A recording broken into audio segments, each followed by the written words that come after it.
Hello students, कैसे हैं आप सभी लोग। उम्मीद है सभी लोग अच्छे होंगे और स्वस्थ होंगे। मैं हूं धर्मेंद्र प्रजापति और एसएमपीडी इंस्टीट्यूट के इस यूट्यूब चैनल पे आप सभी लोगों का एक बार फिर से स्वागत है।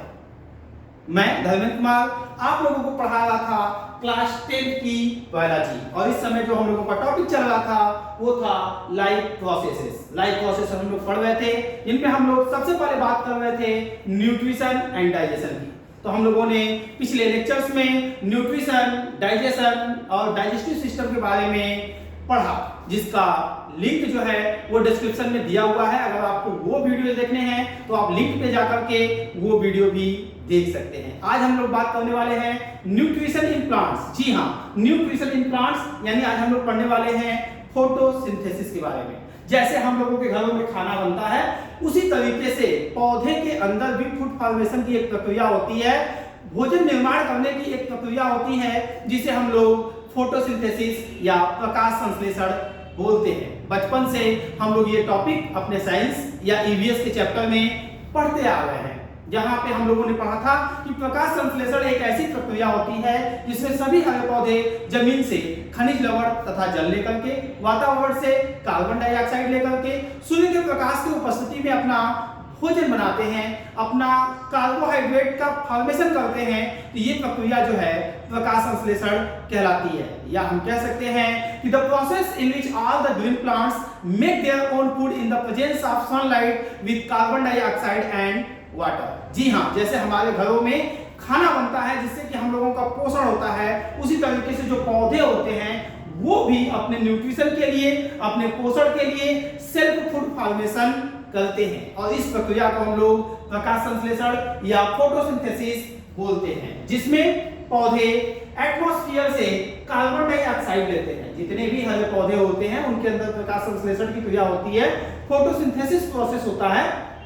और इस फोटोसिंथेसिस प्रोसेस करने के लिए जैसे हम लोगों को घर में खाना बनाने के लिए कुछ चीजों की रिक्वायरमेंट होती है। जैसे सबसे पहले हम लोगों को चाहिए होता है यूटेंसिल्स, बर्तन चाहिए होते हैं जिसमें हम लोगों को खाना बनाने हैं। साथ ही साथ कुछ और भी रॉ मटेरियल चाहिए। जैसे हमें चावल बनाना है तो हमारे पास कच्चा चावल होना चाहिए, दाल बनाने हैं तो दाल होना चाहिए, वेजिटेबल्स होने चाहिए। तो उसी तरीके से कुछ न कुछ रॉ मटेरियल जिनका यूज करके हम लोग भोजन को बनाते हैं, उसी तरीके से पौधों के अंदर भी जो फोटोसिंथेसिस की प्रोसेस होती है उस प्रोसेस को कंप्लीट करने के लिए, या कह सकते हैं कि उन प्रोसेस में बहुत से ऐसे रॉ मटेरियल हैं जो कि यूज होते हैं। तो पौधे रॉ मटेरियल्स के रूप में कार्बन डाइऑक्साइड का यूज करते हैं। ये कार्बन डाइऑक्साइड एटमॉस्फेयर में अवेलेबल होता है, ये तो आपको पता ही है। आप जानते हैं कि वायुमंडल में या कह सकते हैं एटमॉस्फेयर में कार्बन डाइऑक्साइड, जिसका फार्मूला CO2 होता है, ये अवेलेबल होता है और ये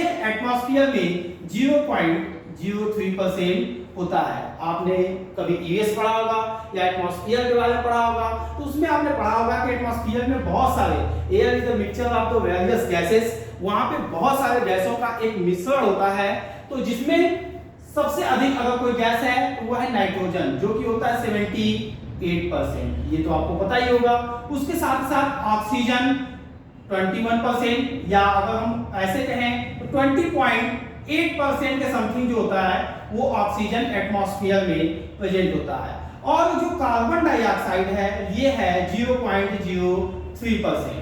तो ये जो 0.03% कार्बन डाइऑक्साइड एटमॉस्फेयर में अवेलेबल है, उन्हीं अवेलेबिलिटी ऑफ कार्बन डाइऑक्साइड से प्लांट जो होते हैं उनका यूज करके ग्लूकोज का फॉर्मेशन करते हैं, या कह सकते हैं स्टार्च का फॉर्मेशन करते हैं, या हम बोल सकते हैं कि शर्करा का निर्माण करते हैं, कार्बोहाइड्रेट का फॉर्मेशन करते हैं, जिनमें रॉ मटेरियल्स के रूप में सबसे पहले प्लांट जो है वो कार्बन डाइऑक्साइड का यूज करते हैं।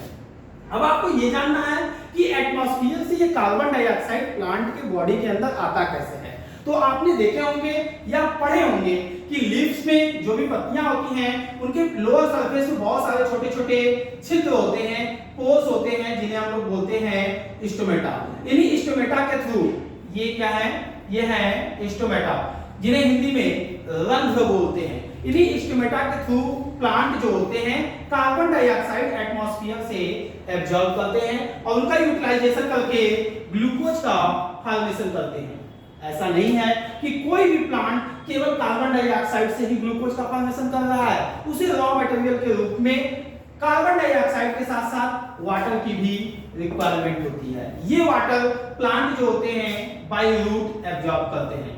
पौधे अपने जड़ों के माध्यम से, अपने रूट्स के माध्यम से जो भी सॉइल पार्टिकल्स के बीच में वाटर मॉलिक्यूल्स प्रेजेंट होते हैं, उन वाटर मॉलिक्यूल्स को ये प्लांट एब्जॉर्ब करते हैं और कार्बन डाइऑक्साइड और वाटर के प्रेजेंस में, यानी दोनों को मिला करके ये क्या करते हैं, ग्लूकोज का फॉर्मेशन करते हैं। इनमें कुछ और भी चीजें शामिल हो गई हैं, जहां के ऊपर लिखा हुआ है सनलाइट। इस रिएक्शन को एनर्जी देने के लिए प्लांट क्या करते हैं, सनलाइट को एब्जॉर्ब करते हैं। हालांकि अगर हम लोग देखें कि हम लोगों का जो टॉपिक है वो है फोटोसिंथेसिस। फोटोसिंथेसिस, फोटो मींस होता है लाइट एंड सिंथेसिस का मतलब होता है फॉर्मेशन, या कह सकते हैं टू प्रिपेयर फॉर्मेशन।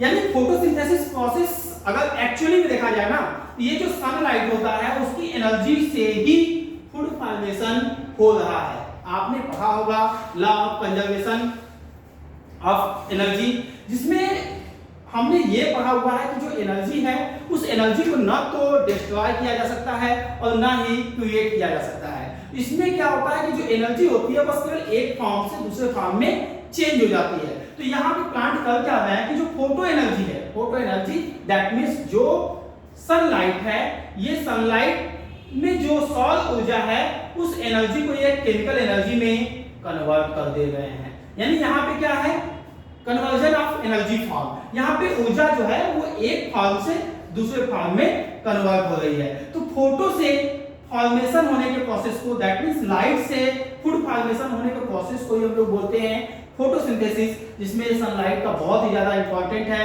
और ये सनलाइट जो ट्रैप करते हैं वो करते हैं क्लोरोफिल के मॉलिक्यूल्स। आप बचपन से पढ़े होंगे कि जो भी पौधे होते हैं वो क्लोरोफिल मॉलिक्यूल्स की वजह से ग्रीन दिखाई देते हैं या हरे दिखाई देते हैं। तो होता क्या है कि ये जो क्लोरोफिल होते हैं ये सनलाइट को ट्रैप करते हैं।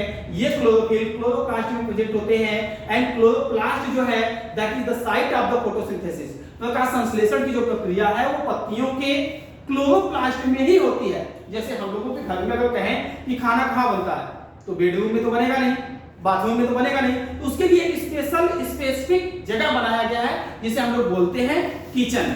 दैट मींस अगर कहीं भी खाना बन रहा है तो उसको हम लोग बोलेंगे कि ये किचन में खाना बन रहा है। उसी तरीके से प्लांट के अंदर ये जो फूड फॉर्मेशन की प्रक्रिया हो रही है, पौधे जो भोजन बना रहे हैं वो प्लांट के किस पार्ट में हो रहा है? ऐसे तो बोल सकते हैं कि लिप्स में हो रहा है, लेकिन लिप्स के जनरली जो क्लोरोप्लास्ट है, जिन्हें हिंदी में हरित कवक बोलते हैं, उस हरित कवक के अंदर यानी क्लोरोप्लास्ट के अंदर ये फोटोसिंथेसिस का प्रोसेस होता है। That means the chloroplast is the site of photosynthesis. और इसीलिए हम लोग को क्लोरोप्लास्ट को फोटोसिंथेसिस प्रोसेस का किचन बोलते हैं, या कह सकते हैं प्लांट का किचन बोलते हैं। तो हमने देखा कि फोटोसिंथेसिस प्रोसेस में प्लांट क्या कर रहे थे, प्लांट एटमॉस्फेयर से carbon dioxide through the stomata ले रहे हैं, साथ ही साथ वाटर से साथ ही साथ ये रूट से वाटर एब्जॉर्ब कर रहे हैं और ये सनलाइट को ट्रैप करके क्लोरोफिल के प्रेजेंस में ग्लूकोज का फॉर्मेशन कर रहे हैं, शुगर का फॉर्मेशन कर रहे हैं। तो ये जो प्रक्रिया है इसे हम लोग बोलते हैं फोटोसिंथेसिस। और फोटोसिंथेसिस के प्रोसेस में ऑक्सीजन गैस जो है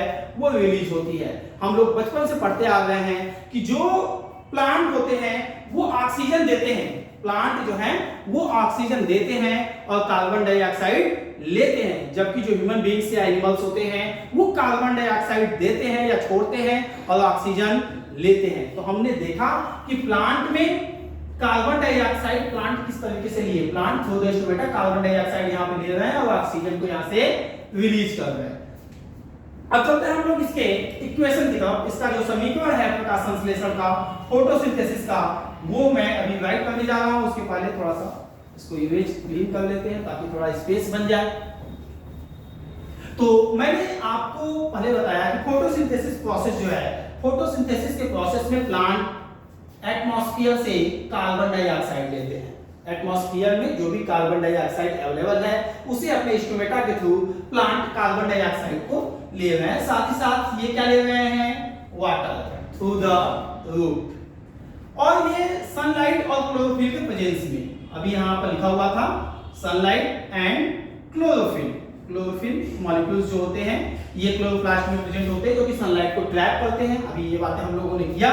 और ये ग्लूकोज का फॉर्मेशन करते हैं C6H12O6, ये फार्मूला है ग्लूकोज का, और साथ ही साथ इसमें ऑक्सीजन गैस जो है वो रिलीज होती है। अगर आपको इस इक्वेशन को बैलेंस बनाना है तो आप यहाँ पे 6 लगाइए, यहाँ भी 6 लगाइए और यहाँ 6 लगा दिए। अब ये आपका जो समीकरण है, जो इक्वेशन है, वो पूर्ण रूप से बैलेंस है, यानी इधर के जो भी एटम्स हैं उनका संख्या नंबर इधर के एटम्स के इक्वल है। इस तरीके से प्रकाश संश्लेषण यानी फोटोसिंथेसिस का इक्वेशन आप राइट कर सकते हैं। लेकिन अगर आप ध्यान से देखेंगे कि आपकी जो एनसीईआरटी है, उस एनसीईआरटी का इक्वेशन इस इक्वेशन से थोड़ा सा डिफरेंट है। अब आपको लग रहा होगा कि सर ने ये कौन सा नया इक्वेशन लिख दिया, तो आपको घबराने की बिल्कुल भी जरूरत नहीं है। ये एक स्केलेटल इक्वेशन था जिसमें हमने यह लिखा कि प्लांट कौन कौन से मटेरियल्स को यूज करते हैं और किस तरीके का प्रोडक्ट जो है वो बनाते हैं, जिसमें प्लांट ने कार्बन डाइऑक्साइड यूज किया, वाटर यूज किया और ग्लूकोज के साथ ऑक्सीजन गैस जो थी वो रिलीज हो रही थी। आपके एनसीईआरटी में जो इक्वेशन आपको मिलेगा वो लगभग इसी तरीके का मिलेगा, लेकिन उसमें थोड़ा सा डिफरेंस होगा, वो मैं यहां लिखने जा रहा हूं। ये है आपके बुक यानी एनसीईआरटी का इक्वेशन, जिसमें कार्बन डाइऑक्साइड के 6 मॉलिक्यूल्स हैं, वाटर जो है ये यहाँ पे 12 मॉलिक्यूल्स होगा according to your NCERT book. यहाँ पे 12 मॉलिक्यूल्स, यानी होता है ना कि घर में हम लोग जितने मटेरियल्स का खाना बनाते हैं या फूड में जितने चीजों का यूज करते हैं, कहीं कहीं उनसे ज्यादा चीजों का हम लोग ला करके अवेलेबिलिटी करते हैं, उनको ला करके रखे रहते हैं। उसी तरीके से यहाँ भी पौधे यूज कर रहे हैं 6H2O, यानी कि 6 वाटर मॉलिक्यूल्स ही फोटोसिंथेसिस में यूज हो रहा है जनरली एक ग्लूकोज के फॉर्मेशन में। बट प्लांट जो है वो एक्स्ट्रा वाटर मॉलिक्यूल्स ले रहे हैं, 12H2O ये ले रहे हैं। जब इस इक्वेशन को आप कंप्लीट करेंगे, यहाँ पे ग्लूकोज बनेगा सिंगल मॉलिक्यूल्स और साथ ही साथ ऑक्सीजन गैस रिलीज होगी और इस इक्वेशन में 6H2O जो होगा वो रिलीज हो जाएगा, बच जाएगा। तो अगर दोनों इक्वेशन का हम कंपैरिजन करें कि दोनों इक्वेशन में क्या डिफरेंस है, तो कार्बन डाइऑक्साइड से 6 मॉलिक्यूल्स इसमें भी थे, 6 मॉलिक्यूल्स यहाँ भी थे। यहाँ पे जो वाटर था वो 6 मॉलिक्यूल्स था, यहाँ पे वाटर जो है वो एक्स्ट्रा लिया गया है 12 मॉलिक्यूल्स, जो कि लास्ट में 6 मॉलिक्यूल्स यहाँ पे बच गया। तो अगर आप एग्जाम में ये फर्स्ट वाला इक्वेशन भी लिखते हैं जो कि काफी लिखने में आसान है, तो आपके कोई भी मार्क्स नहीं कटने वाले हैं, आपको टोटल के टोटल मार्क्स मिलने वाले हैं। अगर आप इसे राइट करते हैं तो भी आपको मार्क्स उतने ही मिलने वाले हैं। तो ये आपके एनसीईआरटी के अकॉर्डिंग था, जिसमें एक्स्ट्रा वाटर प्लांट यूज कर रहे थे और उतने वाटर जो बच रहे थे रिमेनिंग उसको यहाँ से बच जा रहा था। और इस तरीके से आपने देखा कि ये प्रकाश संश्लेषण या फोटोसिंथेसिस का जो है वो इक्वेशन किस तरीके से आप लिख सकते हैं, और इसे लिखना और लर्न करना बिल्कुल ही आसान है। आपको बस ये याद होना चाहिए कि पौधे या प्लांट जो भी हैं वो फोटोसिंथेसिस में क्या यूज कर रहे हैं, कार्बन डाइऑक्साइड उनके 6 मॉलिक्यूल्स लगा दीजिए, और क्या यूज किए, वाटर उनके भी 6 मॉलिक्यूल्स लगा दीजिए। ग्लूकोज में ऑलरेडी कार्बन के 6 एटम्स प्रेजेंट हैं, इसलिए C6 से ये स्टार्ट है, तो ये भी 6 से रिलेटेड है, और साथ ही साथ ऑक्सीजन जो बनेगा वो भी 6 मॉलिक्यूल्स ही हैं, तो इनको भी ऐसे लिख दीजिए। तो ये आपका काफी आसान तरीके से इक्वेशन बनता है जो मैंने आपको बताया। अगर आप इसे लर्न करना चाहते हैं एनसीईआरटी के अकॉर्डिंग, तो उसमें कुछ नहीं करना है, यहाँ पे वाटर मॉलिक्यूल्स 12 करने हैं और यहाँ पे 6 वाटर मॉलिक्यूल्स जो होंगे वो प्रोडक्ट के साइड में रिमेनिंग बचेंगे।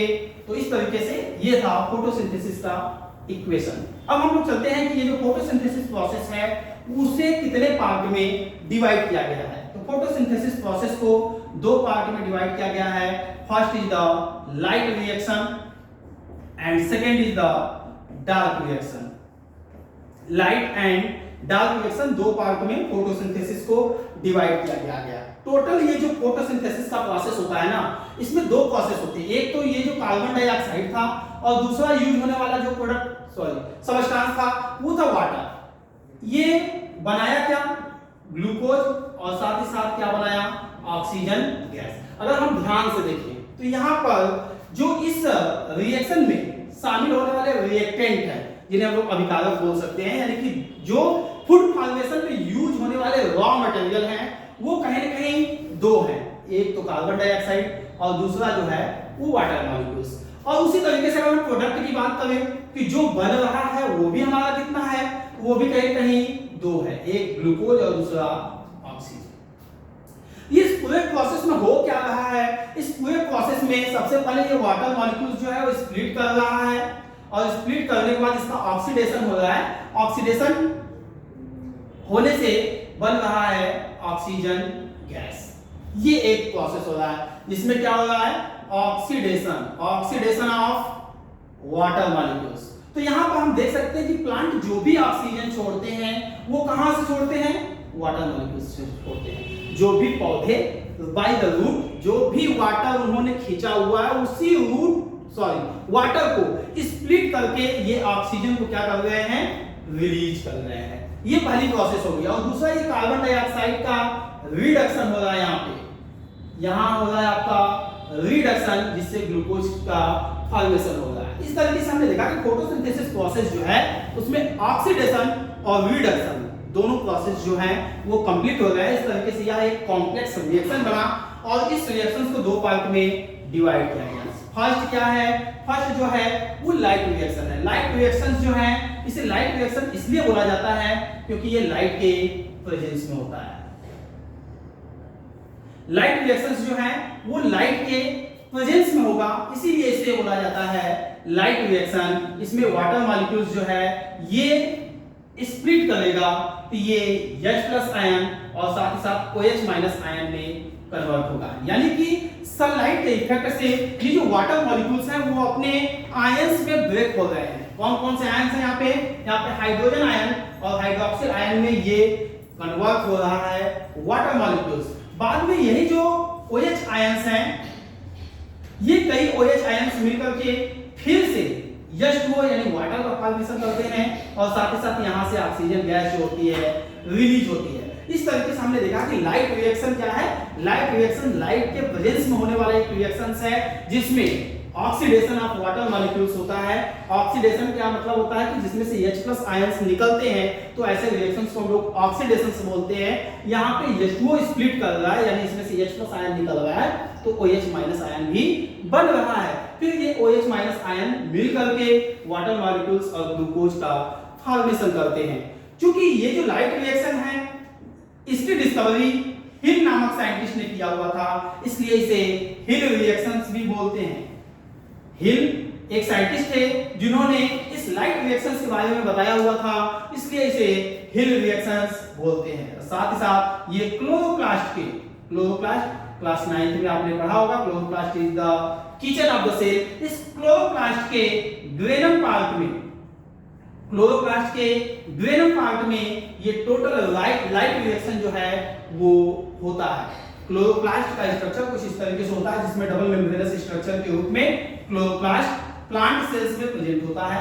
इसके अंदर बहुत सारे ऐसे क्वाइन लाइक स्ट्रक्चर होते हैं। क्वाइन लाइक स्ट्रक्चर लगेगा कि सिक्का जो है वो इस तरीके से गैदरिंग किए गए हैं। इस क्वाइन लाइक एक स्ट्रक्चर को हम लोग बोलते हैं thylakoid and group of the thylakoid that is the granum. तो इसी ग्रेनम पार्ट में फोटोसिंथेसिस का जो लाइट रिएक्शन है वो कंप्लीट होता है। इस रिएक्शन के बारे में हिल एक साइंटिस्ट थे, उन्होंने आइडेंटिफाई सबसे पहले बताया हुआ था, इसलिए इसे हिल रिएक्शंस भी बोलते हैं। इसमें वाटर मॉलिक्यूल्स स्प्लिट कर रहा है जिससे ऑक्सीजन गैस जो है वो रिलीज होती है। अब हम लोग बात करने वाले हैं डार्क रिएक्शन की कि डार्क रिएक्शन क्या है और ये कहां पर होता है और इसमें होता क्या है। तो डार्क रिएक्शन ऐसा नहीं है कि इसमें लाइट की जरूरत नहीं होती है तो बिना लाइट का ये होगा।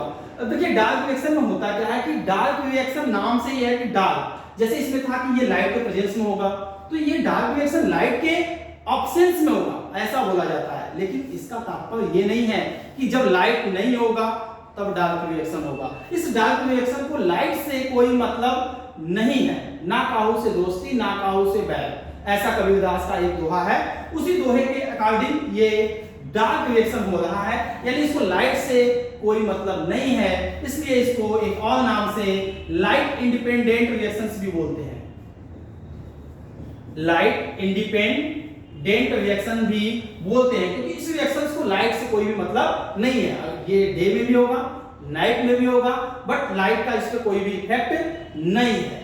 इस रिएक्शंस को ब्लैकमैन एक साइंटिस्ट थे जिनका नाम था ब्लैकमैन, इस ब्लैकमैन नामक साइंटिस्ट ने इस रिएक्शंस के बारे में बताया हुआ था, इसलिए इसे ब्लैकमैन रिएक्शंस भी बोलते हैं। इसमें कार्बन डाइऑक्साइड का रिडक्शन होता है। इसमें कार्बन डाइऑक्साइड जो है इसमें इसका रिडक्शन होगा और ये H+ आयंस जो होंगे वो जाकर के इसमें जुड़ेंगे और जुड़ने के बाद ग्लूकोज का फॉर्मेशन करेंगे, C6H12O6 का फॉर्मेशन करेंगे। और ये जो टोटल प्रोसेस है डार्क मैक्सन का ये स्ट्रोमा पार्ट में होती है। क्लोरोप्लास्ट में दो पार्ट होते हैं, एक तो होता है ड्रेनम जो कि पॉइंट लाइक स्ट्रक्चर्स होते हैं, बाकी जो ये रिमेनिंग स्पेस है जो एम्प्टी प्लेस है that is the matrix of the chloroplast, इसको हम लोग यहाँ पे स्ट्रोमा बोलते हैं। इस स्ट्रोमा में ये रिडक्शन का प्रोसेस जो है कार्बन डाइऑक्साइड के रिडक्शन से जो ग्लूकोज का फॉर्मेशन हो रहा है वो यहाँ पे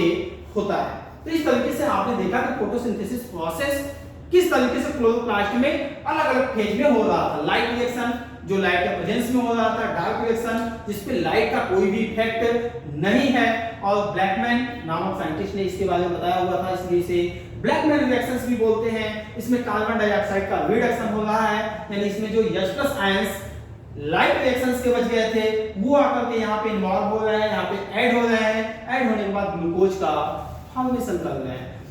ये प्रोसेस जो है डार्क रिएक्शन का ये एक रिएक्शन में नहीं होता, एक बार में नहीं होता, या कह सकते हैं कि तुरंत नहीं हो जाता है, वक्त लगता है, समय लगता है और लगभग 9 से 10 कंसेक्यूटिव रिएक्शंस के बाद जाकर के ग्लूकोज का फॉर्मेशन होता है, जो कि आप हायर क्लास में पढ़ेंगे कि वहां पर किस तरीके से कितने साइकिल्स चलते हैं और उन साइकिल्स के चलने के बाद जाकर के ग्लूकोज का फॉर्मेशन होता है। क्लास 10th के लेवल के अकॉर्डिंग आपका जो फोटोसिंथेसिस था वो यही था।